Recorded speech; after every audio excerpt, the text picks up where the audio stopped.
Hey out there Akronites, welcome once again to Around Akron with Blue Green. We have an amazing episode ahead of us today. We're going to get some Nepali culture at the Himalayan Arts, Language and Cultural Academy over in North Hill. We're going to check out some amazingly lifelike collectible latex masks made by SikRik Masks over at Cuyahoga Falls. Part 2 of the Ossie Barber story, but this time it's all about the Anna Dean Farm. Now to kick this show off, we're going to head to downtown Akron and talk to the queen and king of the Akron Pride Festival drag battle of 2018. Let's go see what this is all about. What a feeling. You get up there, there's not one time when I get ready to go on stage where the jitters don't get me. I mean, I get the shakes, but once I get on the stage, it's like, it's mine. It's where I can be me. It's where I can draw a crowd, and I like to use the whole entire stage because it belongs to me right then and there. And so the feeling and that emotion of getting up there and wondering if I have what it takes to please that crowd, that's what motivates me.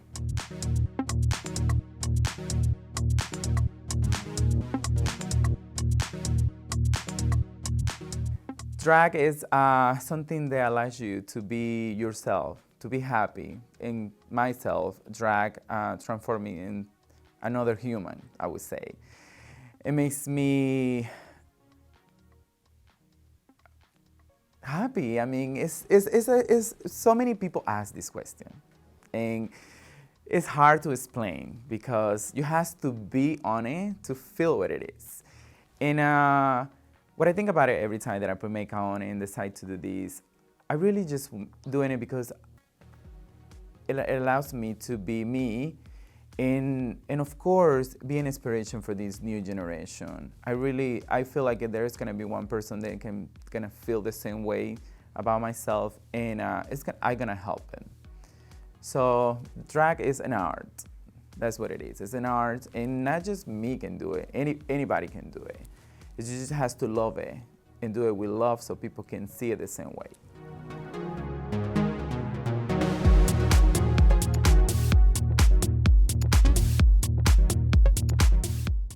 So last year in 2018 is when we started this, and I was on the team to bring this to light for the drag battle. And we just started, so we didn't know what to expect. We didn't know if we would get any entertainers and or guests. So that was a big that was a big thing. We were really worried, and then all of us suddenly just kind of swooped in, and then we were expecting 150 people. So we were just going to do the stage, but then it turned out it was over 1,000 people. So it was, I think that was the main thing, was not knowing what to expect. This year, we know what to expect. So it's kind of, we know what we're doing.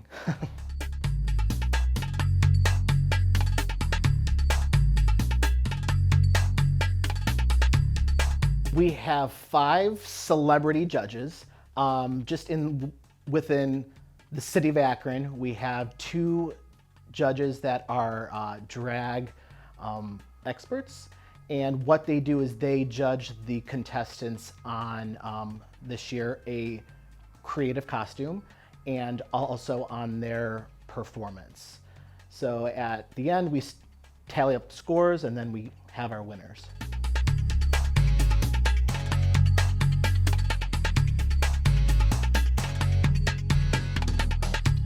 Being an entertainer is just not the stage. We are now considered public figures off the stage. So what do we want to show now more than ever is, number one, we fight for not just ourselves anymore, but anybody out there who needs our help. We, as public figures, have to be able to step up to the plate and say, hey, I want to help you with whatever it is that you have going on. But I can't do that if you don't talk to me and tell me what's going on so I can take the next step. So being included into this big thing with pride in the community, it's an open door. But I have to be able to reciprocate on the fact that, oh, the community is accepting me as an entertainer, what can I do from here for you? And I think that's where it all opens the doors. Okay, I can help this community, I can help this guy, I can help this girl. You don't have to be gay, you don't have to be a lesbian, you don't have to be transgender, you are a human being. We are here as entertainers and public figures to take on not just the stage, but the community as well. That's how I feel it should be looked at by many entertainers. And I believe most of them do.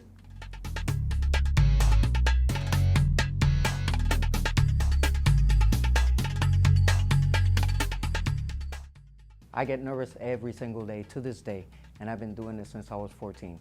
I'm pretty up there. So that being said, I would probably tell them, try it one time, and once you get that feeling, you'll know what I'm talking about. You'd want to step up there over and over and over again. But just don't let it scare you off. It's just about be yourself, and that's what makes you unique. I mean, last year I was not even expecting that I was gonna be the winner. I was just trying to perform a Pride, and when they started calling the top 6, I was like, okay, I will be happy if I make top 6. And when they crowned me, trust me, I was speechless. I never thought that I was gonna be the winner. So look at it, it's right here in my head. So just do what your heart tells you to do.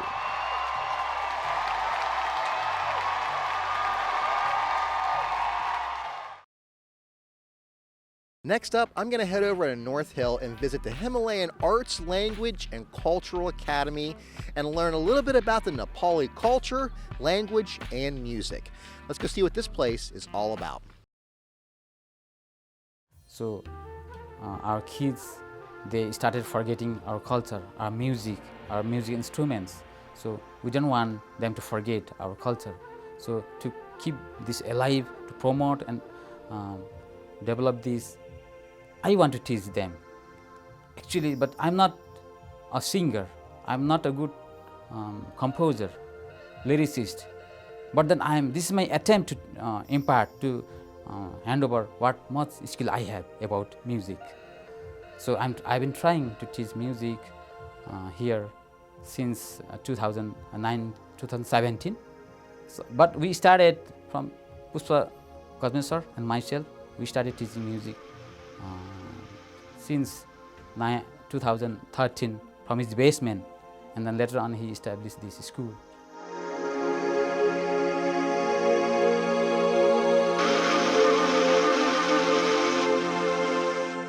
I feel so important that we should, okay, whoever knows music, whoever studied, it is so important that we should pass this music or language, arts and culture to a next generation to, to preserve, promote our identity. So in future, so if we do not do these things, then whoever, like our kids, our upcoming generation, they don't know who we are, where we are from. So it is so important that we should teach them, or it is always important to exchange our culture so that there comes a good bridge between one community to next community, one person to another person. So that's why it's so important. Yeah, it plays a really important role.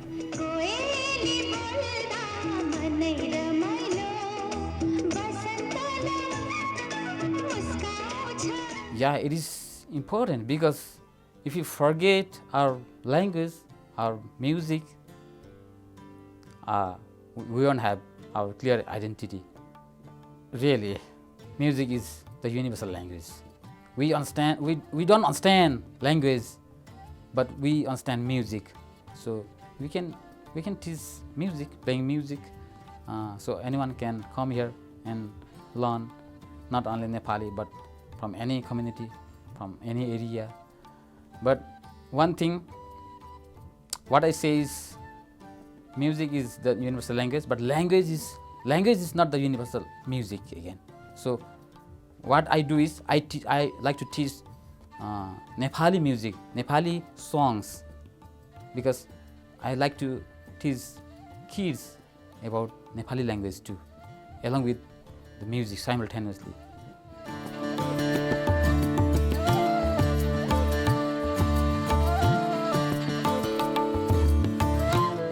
we are in the heart of North Hill area. So this is in Akron.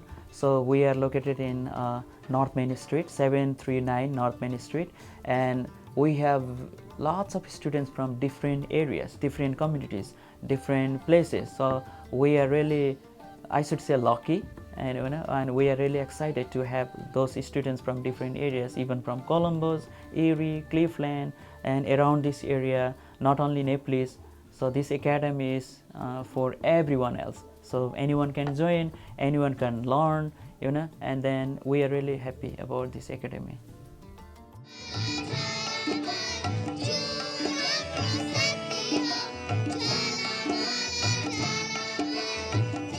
Yeah, it's very interesting. I feel happy to see kids learning music, playing music instrument, singing nicely. So it's not only the happiness of for me only, but it's for all parents, audiences. Every dad and mom, they like their kids to sing and dance or play music instrument in front of many thousands and thousands of audience. They feel happy. So it's really the matter of happiness.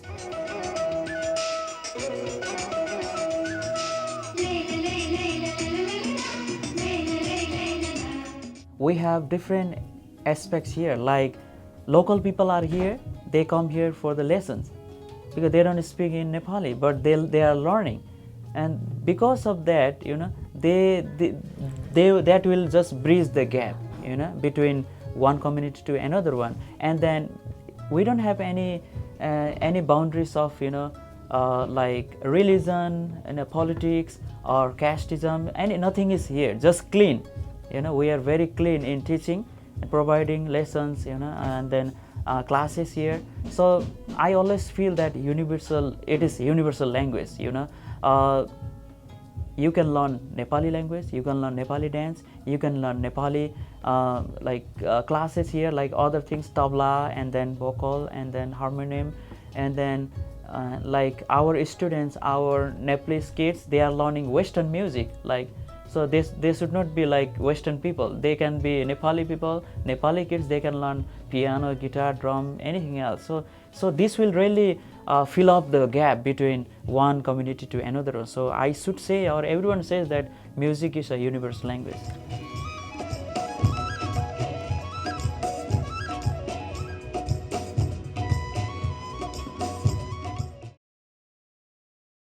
Next up, we're going to head over to Cuyahoga Falls and talk to Rick Fisher, owner of SikRik Masks. And this guy makes some amazing latex masks all from scratch. Let's go see what SikRik's all about. Seriously, I've been doing it for about a decade, but I've been making masks for, 25 years or so. But there was this hiatus in the middle. Like, I started doing it, my original stuff that nobody cared about, and then I just got a little bit, it took the wind. I had this grand, I thought I was going to make this grand entrance. I'm going to come up with this character that nobody's really seen before, and everyone's going to love it, and I'm going to sell tons of pieces, and it didn't go that way. And so I had to make several pieces until I realized that my calling was more doing these licensed pieces. Like, that's where my skill set met up with, the customer base.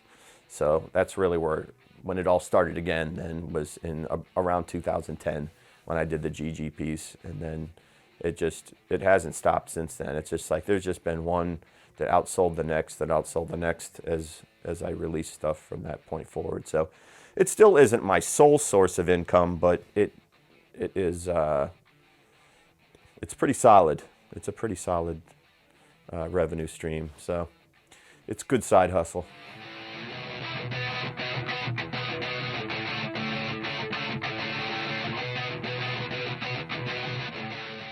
When I first put the clay on the armature until I have a piece that's fully painted.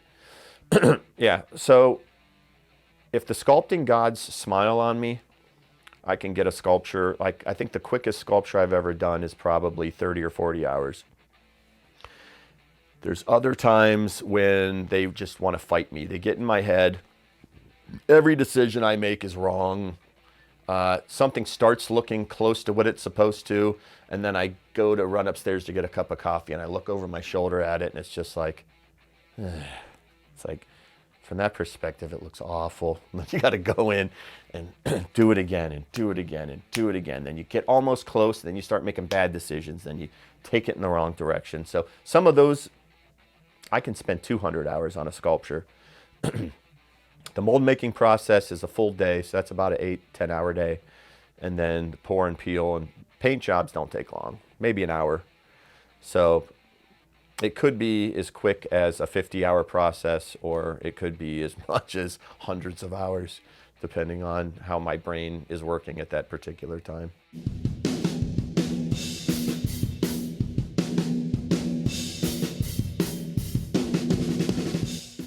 Well, because of the properties of the wax clay, when it's heated up, it can be liquefied. So I make my decisions with sculpting tools, and then I use this hair dryer, and I just heat up a space, and I use makeup brushes just to kind of smooth it out a little bit. And you know, if I have to make a large decision, I have a stippling sponge and I sand areas. And then, so it usually begins with liquefying the clay and putting it on the armature to get the rough shaping in. And then I go in with actual sculpting tools and refine it further and make decisions about expression and whatever, any direction it's going. And then the next refining is the stippling sponge, where I sand it down, and then I go in with the brushes, and then finally I'll either use a texture stamp or sometimes a makeup sponge to go in and give it the flesh a little bit more of a texture that you might expect on a human or whatever, monster, you know, whatever the character ends up being.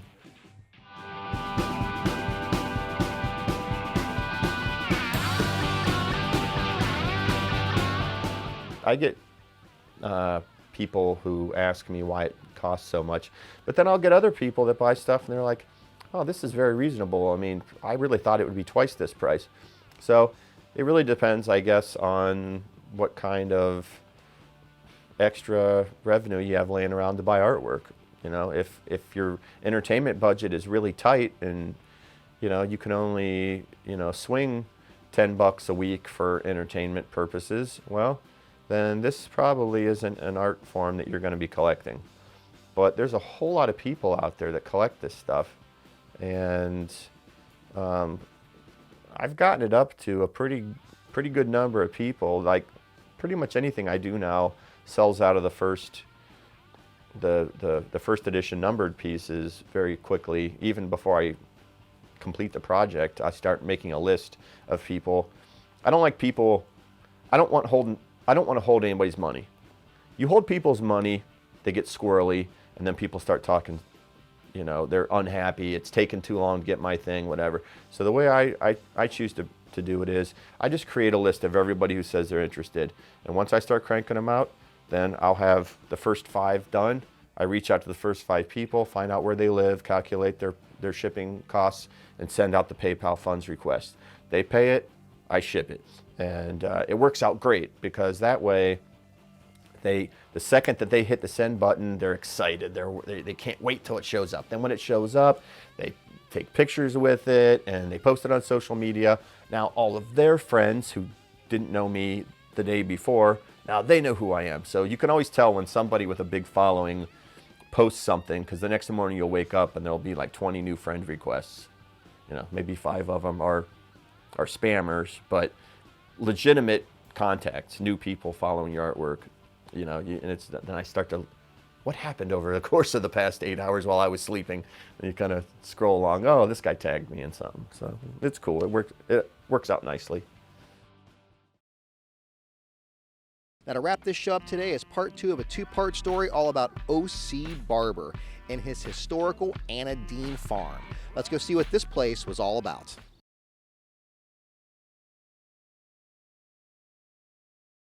There were people who said you could not trust the food supply in the United States at that time. The only way you can trust the food supply is if you know that it was grown on the farm and it came straight to your table. So Ossie Barber's idea about the food supply was it should be fresh, local, and distributed immediately after being grown, which is where we are today.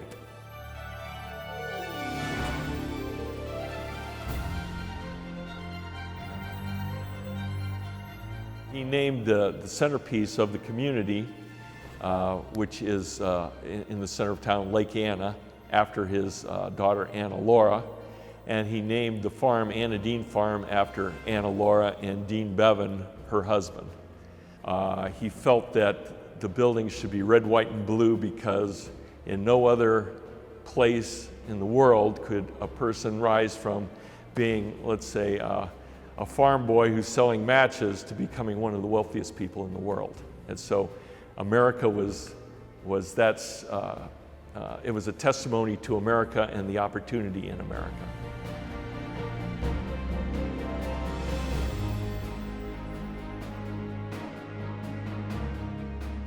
The chicken operation had 30,000 chickens, okay?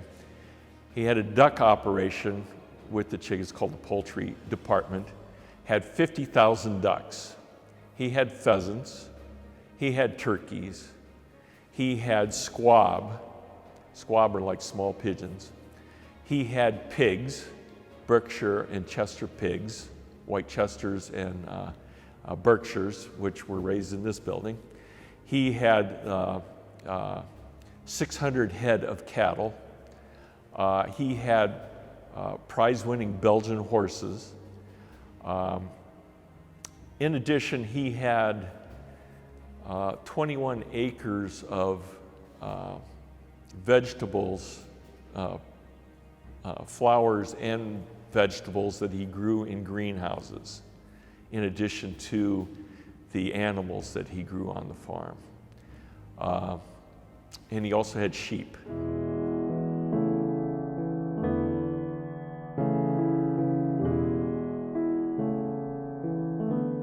He wanted to grow fresh fruits and vegetables year-round. So the only way he could control that was the environment. And so he put this aspect of the farm under glass, where he could control the moisture, the heat, the dryness, the microbes in the soil, every aspect of growing. The building that you see on Robinson Avenue is known as the heating house, and it's actually two buildings in one. On one side is a Stirling double boiler, which came from Babcock and Wilcox. On the other side were offices and packaging for shipping the plants that were grown there, and the produce that was grown there. The Stirling double boiler, half of the boiler was used to heat the greenhouses. They would use like 50 train car loads of coal to fire those boilers, and they would pump the heat into the greenhouses to keep them warm throughout the year, so they could have production in the dead of winter. One of the things that Ossie Barber bragged about was in the middle of winter, he was selling lettuce at 20 cents a pound in Cleveland when nobody else had lettuce, okay? And it was fresh lettuce. So he was producing year-round vegetables, cucumbers. I think it was like 600 tons of something of produce every year that was coming out of the greenhouses.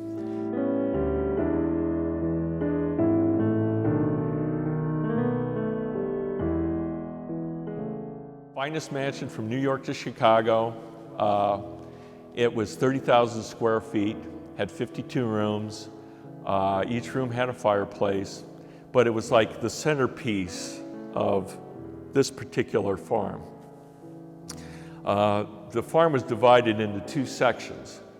There was the practical farm, which was on the west side, on this side of 5th Street, and there was the show side of the farm, which was on the east side of 5th Street, and that was where the mansion was. And it sat on the highest piece of ground. The mansion had a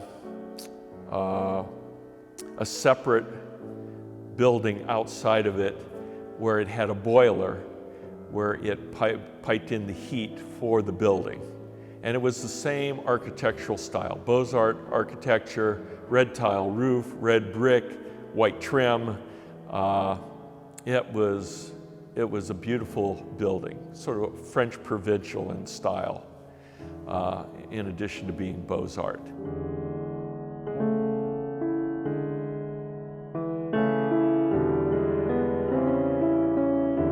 He's generous. He opened his farm on Sundays so that the public could come and see his farm. And thousands of people came and picnicked on his farm and looked at it and wondered at it. He was really proud of this thing. But he wanted his things to be the biggest and best in the world. That's why his book was called Anna Dean, America's Finest Farm. It was probably the world's greatest farm, and it was the finest farm, but he wasn't afraid to say, this is the best. I got the best. I got the best cows. I got the best chickens. I got the finest mansion between New York and Chicago. He wanted the best of everything. Thank you once again for tuning into Around Akron with Blue Green. Now, if you have any questions, comments, you just want to drop me an email, you can reach me at www.aroundakronwithbluegreen.com, or you can catch me on Facebook, Twitter, and Instagram. Thank you so much, and have an amazing day.